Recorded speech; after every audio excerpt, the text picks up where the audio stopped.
everybody. Welcome back to the I Play 2 podcast. I'm your host, Rob Adler. This week, former college hockey player Phil Knies joins the show. In the second season of junior hockey with Sioux City in the United States Hockey League, he scored 21 goals, which was second most for the Musketeers.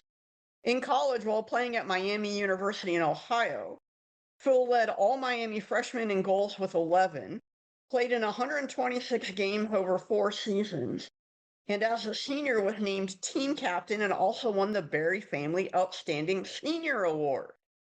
In his lone professional season, Phil played in Slovakia where he helped Nitra win the Continental Cup.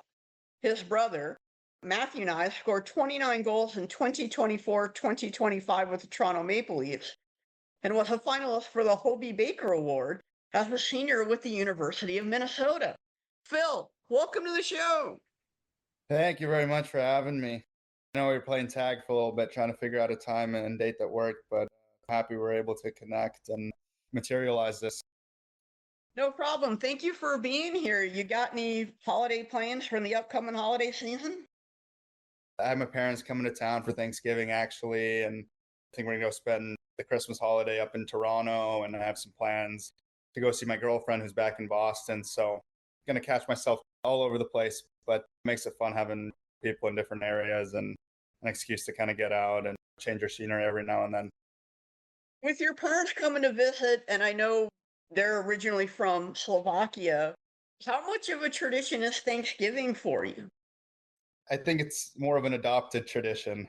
I mean, one that obviously wasn't natural to our family and my parents growing up, but I think having some of the time away from work and off of school and stuff, it was something you celebrated in your family and something we kind of adopted and then started taking advantage of. So it's not one that we overlook at all. It's something we look forward to nowadays. So happy and excited that they're able to make the trip and be able to come see me. What's a tradition from the Slovak culture that you and your family celebrate still in the U.S.? I think probably our most common tradition that we still have as a family, and I know this goes for most of Europe, is we celebrate Christmas on Christmas Eve here in the States. So on the 24th evening, we have a formal dinner and gifts and a bigger celebration. And then usually on Christmas Day, you go to church and that kind of appreciation on that day. So I think that's something that we've held on. But I think other than that, we're pretty accustomed to everything going on in the U.S. now. How did your family end up making it over from Slovakia and picking Arizona as the place to be? I think an opportunity that our father had. So it stemmed from his career, and he had a transfer opportunity to come to the States and was centered in Phoenix, and ultimately decided to make the decision to move us over. And I think at the beginning it was meant to be kind of temporary or maybe a bit of a test run just to see how things would go and we would like it and all. But deep down, he probably had intentions to stay and raise a family here and give us the opportunities here in the States. So that was kind of the motive behind it all. And once we made the move and settled in, we decided we were going to stay for the long run, and it worked out well in the end. Are you fluent in the Slovak language? Yeah, so I am fluent. It was what I grew up speaking at home with my parents and grandparents and extended family. And so it's still kind of what we speak in the house at home and day to day. So a cool perk getting to speak kind of a unique language that I don't think too many Americans are aware of. Yeah, I certainly can't speak Slovak, I'll tell you that. I don't think you're alone in that one. When you were growing up, Arizona wasn't exactly a hockey hotbed like it's become for younger players. How did you get interested in it? I think that stems back to my family and the heritage and culture of Slovakia. I think it's a very popular sport there, and my dad had a very big interest in it and a bit of a background growing up around it too. And so he was eager and excited to introduce it. And at the time when we moved, the Coyotes were a new franchise that just moved to the area, so it was trending. And so between going to games and showing me the ice and having the opportunity to kind of teach me something. I fell in love with it. It was, I think, kind of a bonding experience between me, him, eventually my younger brother. And so we centered everything around it, but it was something we fell in love with, I think, from a young age and something we shared. And once we stepped on the ice, we never really looked back. As your career started burgeoning, who are some of the NHL guys that you looked up to? That's a good question. I think there were a lot of NHLers that you enjoyed to watch. As I got older, I think the question twists a bit of players that you admire and like to watch for entertainment factor, and then players that you try to emulate and you see their strengths and try to kind of maybe model your game after. I think growing up, I was obviously a huge fan, say, of Crosby, Ovechkin, Datsuk, Patrick Kane, these guys, the high flash, high skill, highlight reel players. But I think in the same sense, in the style and role I tried to play, I admired two-way forwards equally as much. That was guys like Marian Hossa or Thomas Holmstrom in Detroit, who I think was pivotal to some of those cup runs in 2008, 2009, 10 run. And I think kind of those players that were able to, I think, blend their skill and play with the highly elite guys, but also took care of the other parts of their game. And so if you asked 5-year-old or 6-year-old me who my favorite players were, it was a bit different than once I was 15, 16. So a lot of good players to admire. You cast a fairly wide net for this, but Thomas Holmstrom was not a name I was expecting to hear. Maybe Thomas Holmstrom was a bit random, but I was trying to think of two-way power forwards in some of those teams in that era. I just remember vividly the back-to-back years of Detroit, Pittsburgh in the finals, and then the Chicago Blackhawks dynasty. And so I was a big Marian Hossa fan from Slovakia as well. Thought he was great offensively, but defensively was extremely responsible and all too. So, I mean, it kind of takes you back, even just right now in the moment, thinking back on some of those series. It's a bit nostalgic. Have you ever had a chance to meet Hossa? Because I imagine that would probably be a bucket list thing for you. I haven't met Hossa. I think the year that I played professionally in Slovakia, I want to say that he partly owns one of the teams in the league. So basically his childhood club that plays in the league as well. And I think he's still fairly involved. And it was where Zdeno Chara was as well. And he kind of had his retirement game there and everything. And I want to say one of the games when we were there, he was in the building and attended the game, but I haven't had a face-to-face interaction or chance to meet him. But knowing, I guess, that we've been in the same building and that he actually was watching one of my games is funny to think about. Playing that 1 year in Nitra, what's it like to play pro hockey in Europe? Because every league is kind of different. Some leagues are more scoring based, some leagues are more defense based. So what was the experience like for you? I think there's a bit of difference amongst Europe and the different leagues and levels. And to me, it was kind of a full circle moment. I think getting the opportunity to go back to where I was born, where my extended family is and all, for many of my family members, their first opportunity to see me play live, it was special in that regard. From an on-ice perspective, it was challenging hockey. I thought with the larger rink, the skill of the game, the experience of the players was a bit of a different style, say, compared to college hockey where we were coming from, where you have the smaller sheet, you play back-to-back nights, high octane, fast pace, pretty heavy, and come to Europe and the game slows down a bit more possession, not as much chip and chase, a bit more focused towards thinking the game in the right way. So I think it was a bit of a different pace, but at the same time you have a larger amount of games too. So, I mean, you have to prep and take care of your body for a longer season, a larger amount of games, and the game becomes a bit different just with the experience and the age of some of the players and the long season and all, but high quality hockey, a lot of good players that were there. And from a personal side, I mean, it was a pretty special thing, I think, just to go back and get to play in front of everyone and get to know the country a bit better that my family came from. Speaking of getting to know the country, what was something that you got to see for the first time that you enjoyed? I think just other parts and other cities in the country itself. When we go to visit, both my parents are originally from Bratislava, the capital city, and we would spend most of our time there, see our family members. We have a cottage up north in the country, so we would spend some time there, kind of in the mountains. But I hadn't been really anywhere else in the country. So I think just being there and being able to see more towards the east side of the country and to the countryside, and even by bus ride, it was kind of just a tour of the entire country. So seeing the scenery, seeing different towns was a big part of it.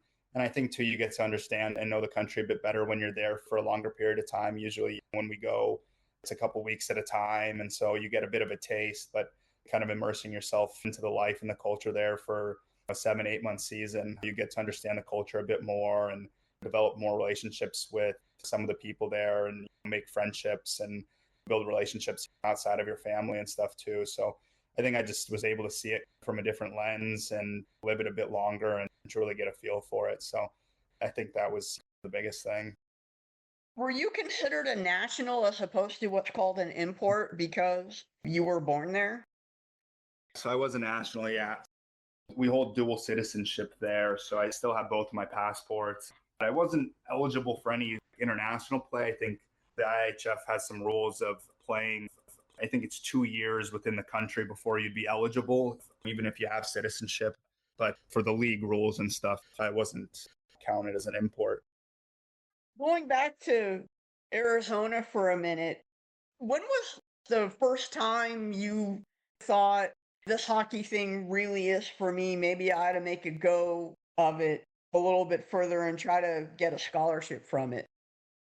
I don't know if I could pinpoint an exact time. I think growing up, I had a bit of a competitive nature and you wanted to be better than your peers and your buddies. And that motivation led to be separating yourself locally, but it's hard to gauge where you stand elsewhere.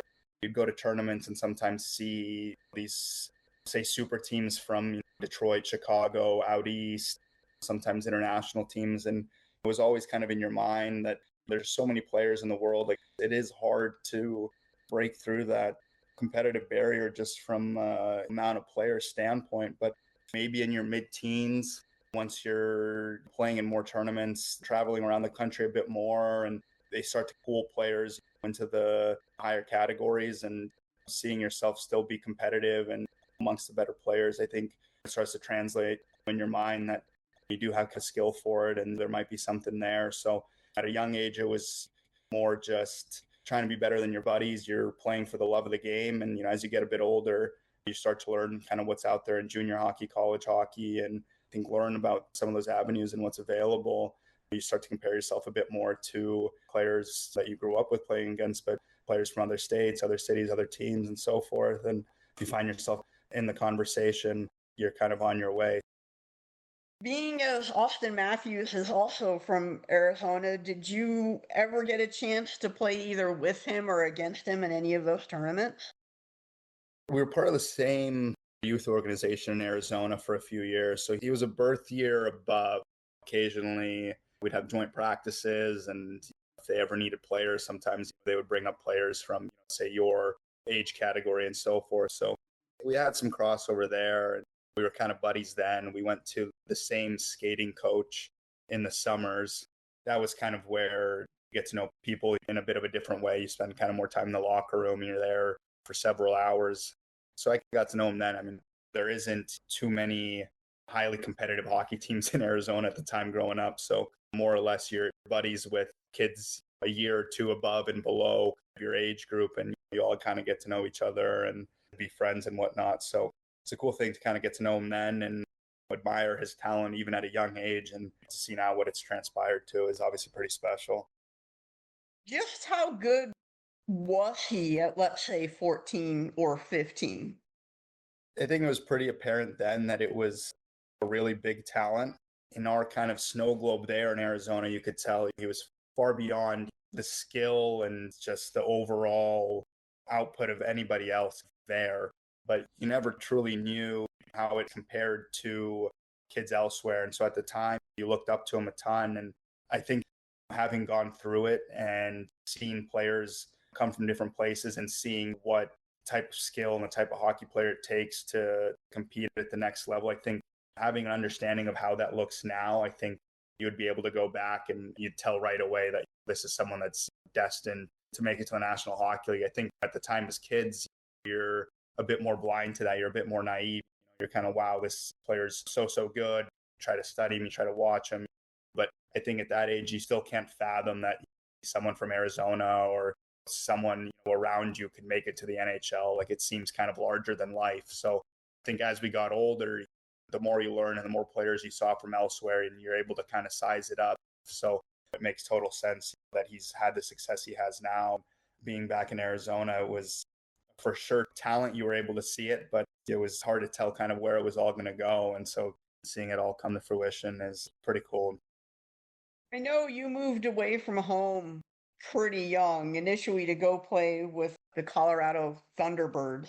What was it like to kind of leave the familiar surroundings at such a young age and have to learn how to live on your own? It was a unique experience for sure. I think it was a rewarding experience as well. I think, like you said, kind of moving at a young age, but wasn't necessarily on my own. We had a family friend there, and actually their son was on the team as well, but they aren't your own parents. And so you do have more of the responsibility for yourself and your actions, and you're held accountable in a bit different manner. So socially, it forces you to grow up and mature a bit. I think from an on-ice perspective, everyone's situation is different, but Colorado had a highly competitive team and a lot of eyes on them, whether it be from junior scouts or college, the different ranks. So, I mean, it was something that made sense. I think at the time I was kind of eager to even maybe get out of Arizona and try to prove myself, be with a better team and amongst better players and stuff. So I was highly motivated, I think, at the time to take that next step. So it ended up working out pretty well and made a lifelong friendship with the kid I lived there, his family, and had a pretty memorable year of hockey that helped push things forward in my career. So it ended up being a pretty good move. One of the assistant coaches on that team is now current Vancouver Canucks head coach, Adam Foote.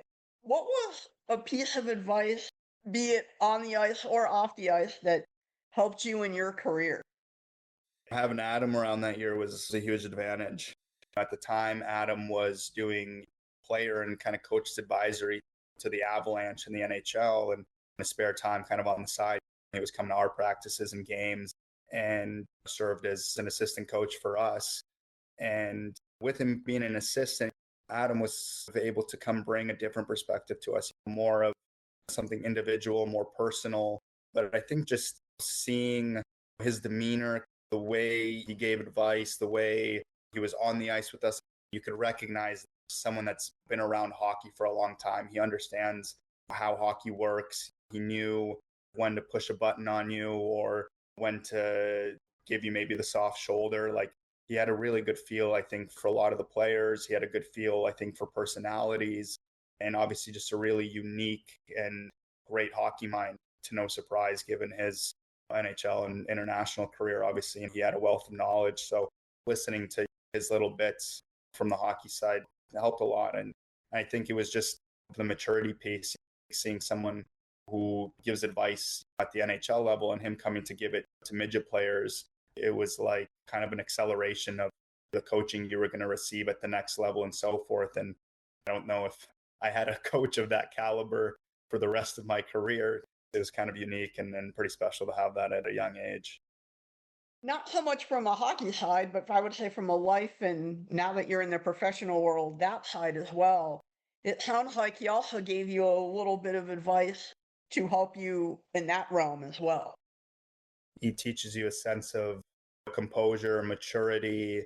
At that age, sometimes you expect a lot of yourself. You're playing youth hockey, you're used to kind of the game coming a bit easier to you. And so when things wouldn't go your way, what kind of composure do you have? What kind of body language do you have? How do you carry yourself? Are you being a good teammate? How are you to others? Things like this. And so it's things that you don't necessarily think of at that age. And sometimes players learn that lesson later on, maybe in junior or sometimes even in college and so forth. But I think having kind of that perspective from that age and someone to bring awareness to you about that makes you a bit more conscious of all those things. And translating to the professional world, I think speaks to athletics as a whole. All the lessons and little things you learn definitely carry over, but having it at the age of 15 is something that's kind of unique and probably gives you a bit of an accelerator ahead of some other players going into junior hockey and so on.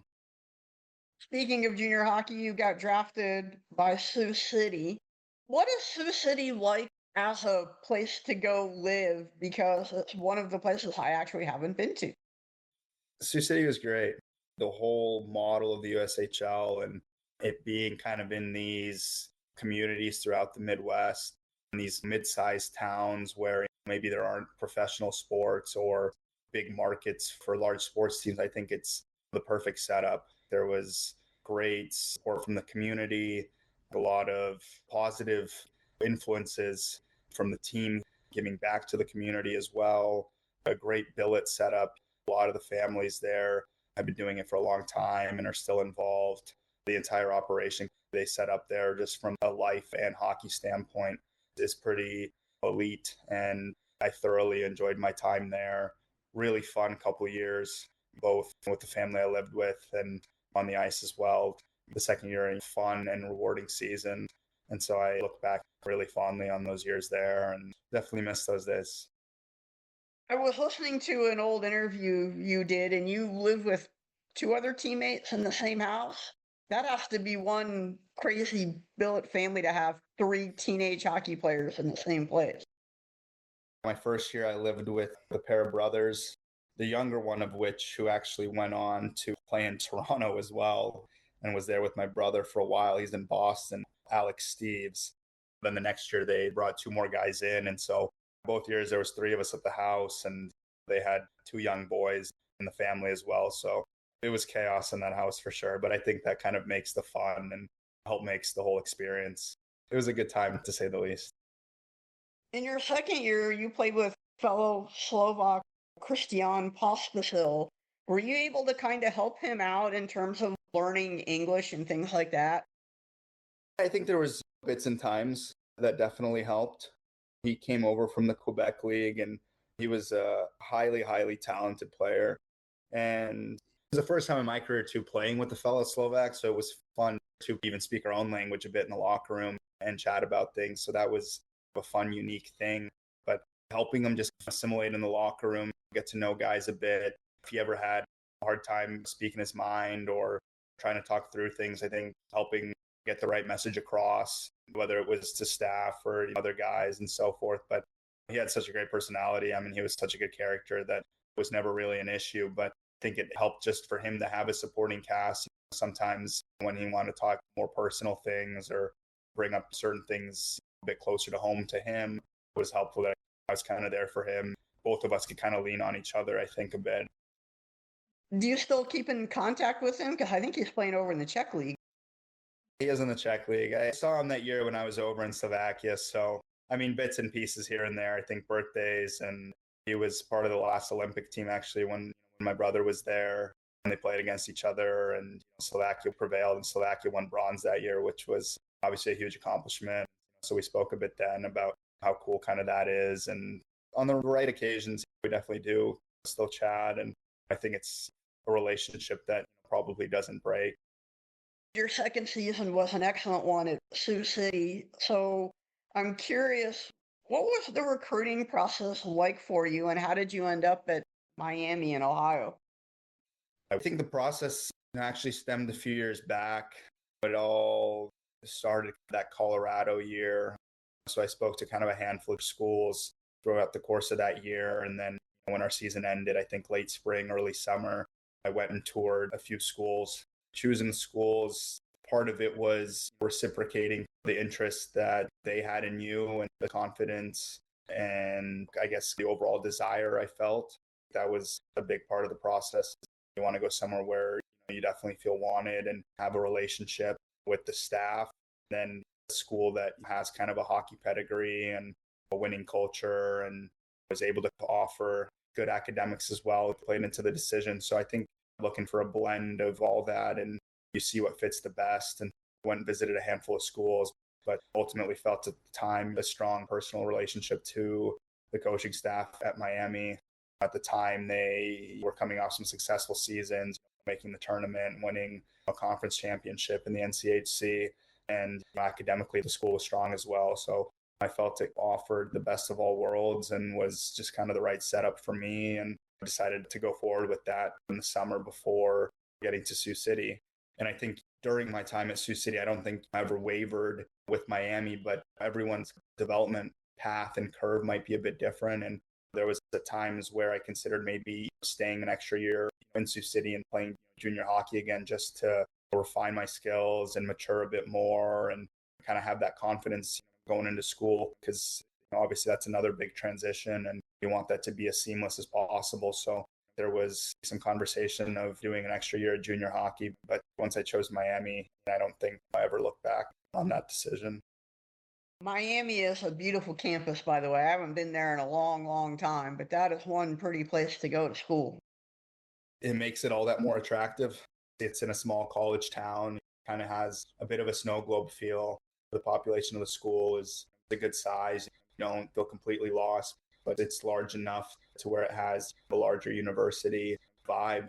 I think facilities, both academically and hockey-wise. So really grateful. I think that worked out in my favor, and that was where I chose to go and never regretted that decision.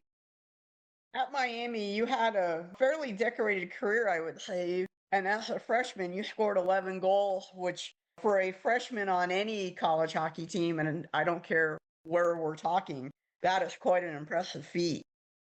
We had a fairly highly skilled team. I think I was fortunate enough that year to play on a line with Kiefer Sherwood, who's in Vancouver now. He was a very elite hockey player and one of the best in college hockey at the time. You've seen how he's kind of separated himself in the NHL, and I think credit was there and to our team, and we were a bit more competitive that year. I think as some of the years went on, we lost some higher end players, and it was a bit more difficult for our team to score and have success. But that first year, I think we were fairly competitive and maybe a hot stick that year too. Like any young player, you have success right out of the gate. Did you think at that time, I can do this and I just need to keep building on it? So when that doesn't happen, how do you mentally stay positive to where you don't get frustrated with your game? That's kind of the nature of the sport. I think you go through stretches of that when things might not necessarily come as easy to you as they have before. But it's no secret, it's hard to work through those things. I think you have an expectation and high ambition to try to turn into a high level player and dominate at that level. And when it doesn't transpire over the next couple of years, when you're in your collegiate career, it can be kind of deflating. But there was a lot of other things that I was able to focus on that brought me fulfillment throughout my college career. I think trying to lead, trying to develop other areas of my game from a defensive standpoint or on special teams and things like this. So you try to find other ways to contribute, even if it isn't on the score sheet as much as it once was. And that was what you remind yourself, is just to be a value add, find a way to make an impact for the team, lead by example, and these kinds of things. And ultimately, that it brings you a level of success and it doesn't go completely unnoticed. And so that was the overall motivation going into each season, was try to help and produce as much as you can. Well, your contributions definitely didn't go unnoticed as you were named team captain as a senior. So what was it like to be bestowed that honor? That was kind of a goal of mine that I set out pretty early on when I was at Miami. I think that comes with a certain honor and sense of pride to be able to lead a team. And it's kind of a group of your best friends as well, right? So I think you're so close to those guys and you build a relationship with most of them for 2, 3, 4 years. And as an upperclassman, that's exciting, is to be able to kind of take that on and the challenge. And that was something that appealed to me from early on when I got to Miami. And I saw a lot of good captains and leadership go through and saw their impact. And I wanted to do that in my own right. A few months before you were named team captain, COVID hit.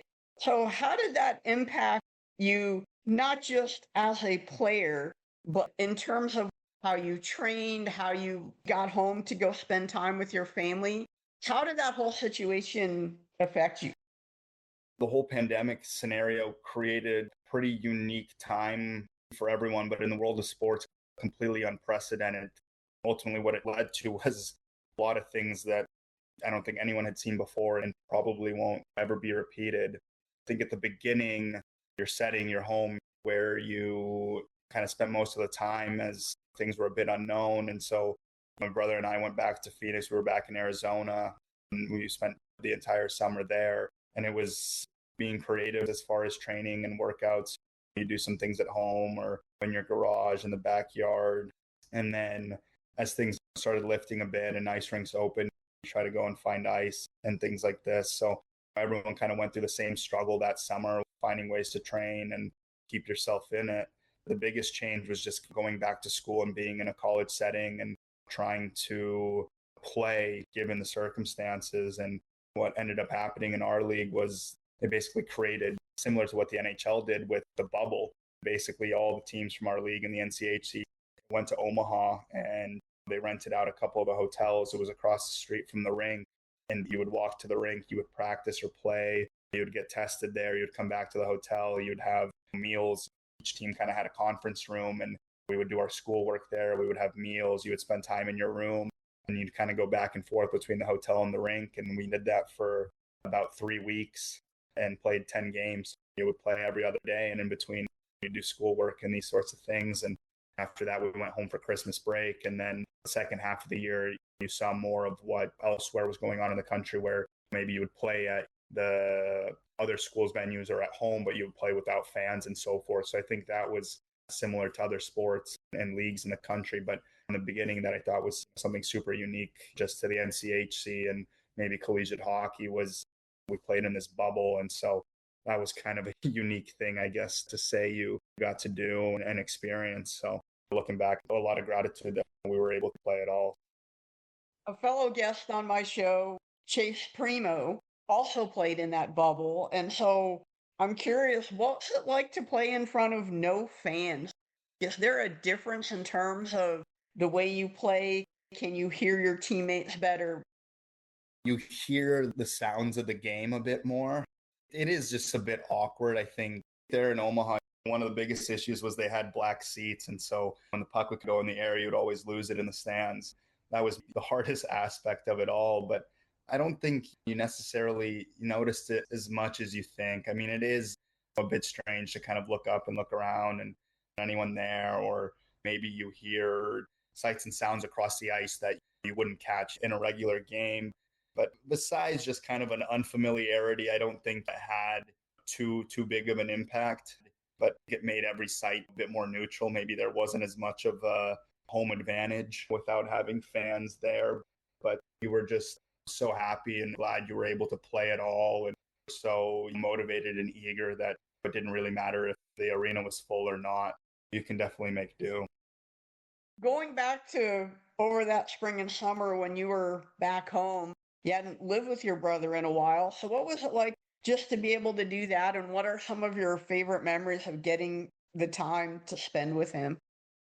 I think just collectively as a family, having the time to be together. And he was a couple years away in junior hockey, and I had been away for several years by then. But the only time you really had was maybe a month or two in the summer and then a week or so over Christmas. And so we never really saw that kind of time. We haven't even since. So you kind of realized that it was just a moment for all of us to spend that time together. Kind of felt like we were young kids again, finding creative things to do. And our parents were home from work for most of the time as well. So it was a great time, I think, just for our family to bond and be together and live and go through that all. Obviously, super fortunate and grateful that that was a scenario. I know for several people, obviously, the pandemic wasn't as fortunate a time and living arrangements were all over the place. But in our case, it was fairly wholesome and heartfelt moment.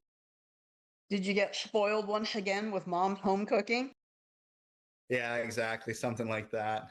I think at the time, you probably got a bit lazy. I mean, you knew that there certainly wasn't anyone coming over or anything going on. there wasn't a lot of things to get dressed up for or be clean and tidy. It was nice, I think, just from a routine aspect as well. And I think we had school and some finals to wrap up, but went online and you were on kind of different schedules and whatnot. So I remember it being pretty relaxed. Since we just mentioned your brother, Matthew, he has mentioned several times in prior interviews about how he views you as a mentor. What was it like last year to be on the Maple Leafs mentors trip and being honored by him to be invited to go? A very humbling and very cool trip. I think it's something that isn't available to nearly anybody, and it's nothing that you can buy or nothing that anyone can really gift you. It was about the relationships between the players and someone they looked up to or a role model they had, and being able to share it with them. So I think the idea of it all and the concept of it was special in itself, but getting to kind of see his day to day, you hear so much about it. And I love supporting him and living through him now, through the game, and just the love for hockey and everything. So just getting a chance to see behind the scenes, but in full volume, from player meetings and the meals and the travel and everything, gives you an appreciation for the organizations, the players, everything they do go through, and being able to see it and kind of immerse yourself in it together was definitely a memory I think that we'll both have for a super long time, and something that we can always look back on. Taking off your hockey player hat and putting on your hockey fan hat here for a second, what was it like to be able to speak with guys like Joe Thornton, Wendel Clark, and Doug Gilmour, who were a part of that as well? It was really neat seeing their passion for the game, their love and their commitment to the Maple Leafs and the team. And they were all decorated players, and Wendel and Doug spending a long time there. I had a conversation with Wendel. I asked, there's so many things that you could be doing with your time. There's so many different places you could be than on a mentors trip in the middle of January. I think we were in Philadelphia and it was pretty cold, and asked him, like, what motivates you, I guess, to come back out on the road and be with everyone. He mentioned his love and passion for the game, his commitment to the organization. And I think that speaks volumes to the honor of playing for that franchise and being part of it. Like, it kind of becomes ingrained in you and you kind of want to keep living it. And so him spending his retired days and his spare time to still come support the players and mentor the players is pretty special. And so it's pretty apparent how much he lives for the game and for the Maple Leafs. I just have to ask this. Is Joe Thornton's beard as cool in person as it looks on TV? I think it's better in person because you get to know kind of his personality and you get to hear the jokes live and everything. And it blends so perfectly with his character. So I think when you get to see it all together live, it's pretty funny and cool to see. You made a commercial with your brother Matthew. How did that come about? Kind of a unique situation. I think it was a bit of the right timing as well. He got involved with the brand, Adidas, in a sponsorship deal and being an ambassador for the brand in Canada. And at the time, Adidas was doing kind of a campaign centered around someone who's gone through your path to becoming an athlete and making it to the pro level. Athletes were allowed to choose someone from their corner that helped them along the path or kind of lived it with them. So I think Matthew thought the most fitting thing would be to include me and share maybe a snippet of our story. And that was kind of the idea for the commercial, was just to showcase a bit of our relationship and how we grew up together. I think pushing one another and training and admiring the game together. And so we brought that idea in some meetings with Adidas, and the brand filled the gaps and did the rest. And so what ended up was kind of this on ice commercial between us and playing out a situation of us training, and it was kind of supposed to depict something that we had done for so many years growing up. So really unique thing, complete world-class production that they put on, incredibly professional, which was pretty cool to see and a memory and something that we'll always have, I think, together. Speaking of great memories, whether it be from growing up or something more recent, what great memories do you have with your brother? I think there's a multitude. I think it's hard to find a favorite. I think there's a lot of moments that you look back on, and sometimes you don't even necessarily realize in the moment how special it is. But to me, I think it was sharing his biggest accomplishments were always my favorite memories with him. His transition out of youth hockey when he got to junior hockey was special. I think when he was playing at Minnesota, I was able to make it to some of those games to see him there having success. There was the Hobie Baker announcing where he was one of the finalists and getting to speak to the media there on his behalf. The most obvious would probably be his first NHL game down in Florida where our family was at. Those are lifelong dreams of his to have gone through all of the work and the behind the scenes growing up together and everything that it's amounted to, and just to see it all kind of materialize now. I think that gives me the biggest joy, and the most special moments is just seeing his dreams come true and knowing everything that it took over the years. We talked earlier about your one season playing professionally. What was behind the decision for you to hang up your skates and get into the professional world? I think it was kind of a blend of factors. Obviously, I had a big passion for the game, and for so long, kind of a dream to try and play professionally and something I wanted to pursue. At a certain point, all of your effort and your sacrifice, both physically and mentally, you wanted, I guess, to feel rewarded and to kind of reciprocate the amount of effort you were putting in. And I felt that I made it to a stage in my career where probably would have been my pinnacle. Given maybe a few more years, I could have played maybe around Europe and a higher level of competition, but I don't think that there was a high trajectory up anymore. I felt like I had my ceiling, which I was content with. I was happy I was able to see it out and fulfill that dream of playing professionally. But I felt had I stayed there for several years, it would be hard to find my footing coming back to the States and maybe finding my next career. And so I think I just had an intuition that maybe it was the right time to start pivoting and then finding what kind of my next life was going to bring. And ultimately that led to that decision. I had an opportunity to transition careers, and by no means was it an easy decision, and one that kind of longed on me for a long time, but never easy, I think, to step away. But at the time, it just felt right. Things had lined up in a nice way to step away, and being able to do it kind of on your own terms. And it seemed like the right time. Currently, you're living in New York. What are you doing in terms of your professional career now that your hockey career is over? I found a gig in consulting. The reason being, throughout university and my playing days, there wasn't a lot of time in the summers for internships and finding job opportunities and things of that sort.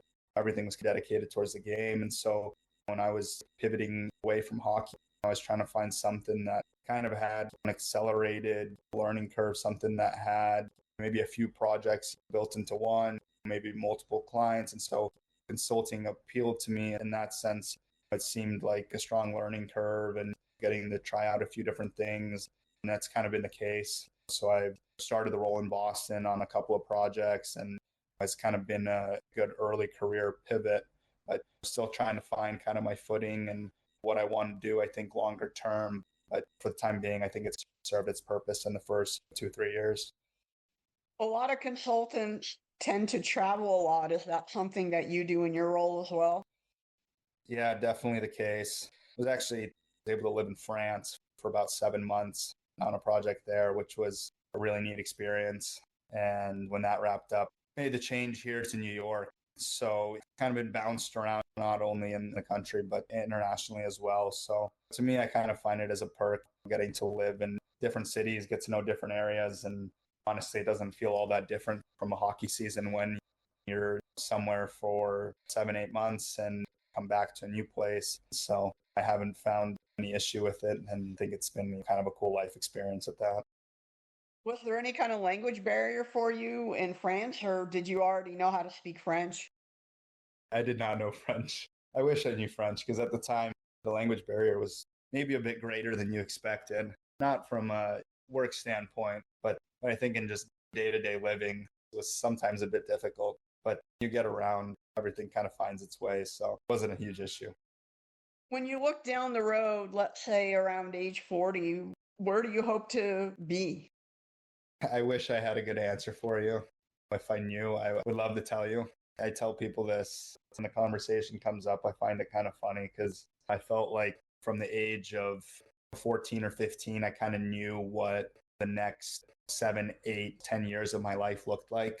I knew that I wanted to go play junior hockey for a couple of years. I was going to go play college for as long as I could. And then I wanted to play professionally. So that was kind of what ended up happening.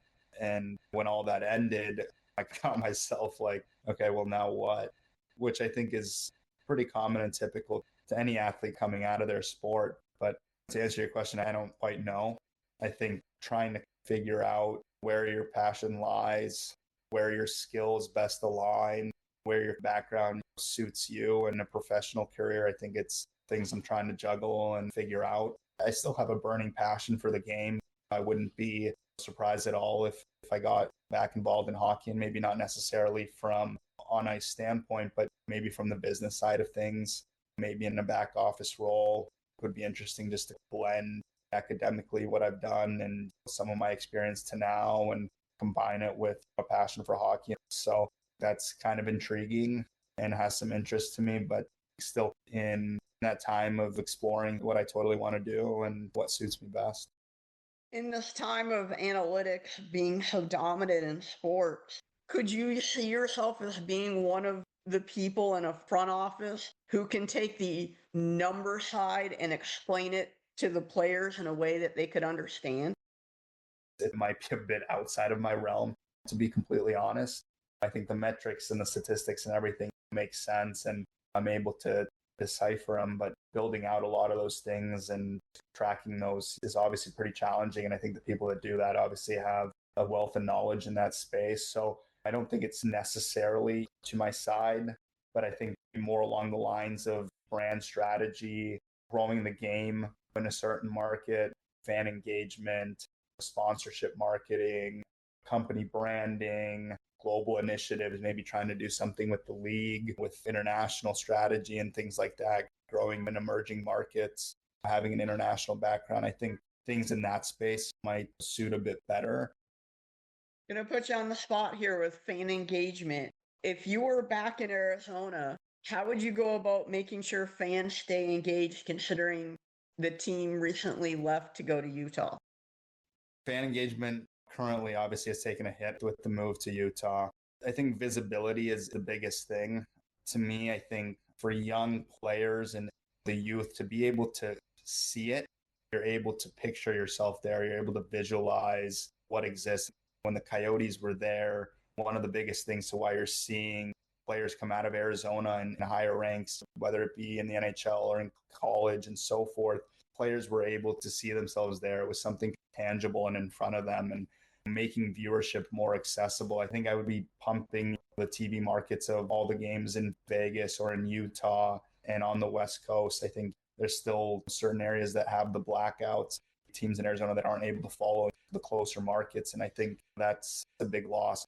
If the younger generation can see it, it's something that you can visualize and you can picture yourself in. And it's all that much more motivating to play and try to put yourself in those shoes. So I think they've built out a pretty good youth and learn to play and development program there.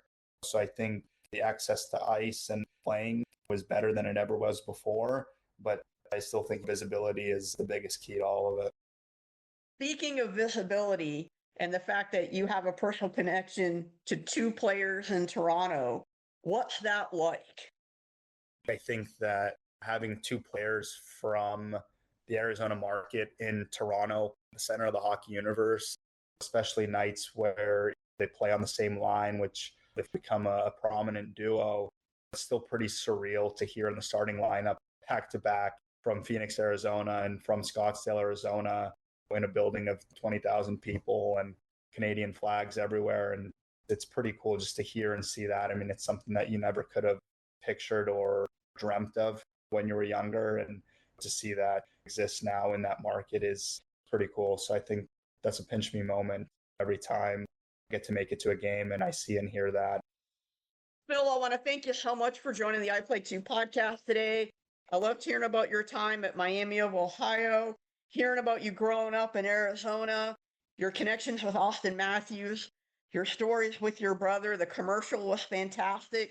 Take care and continued success in New York or wherever life may take you. Thank you again. Thank you very much. It was a pleasure coming on, getting a chance to kind of reminisce and talk about a lot of stories.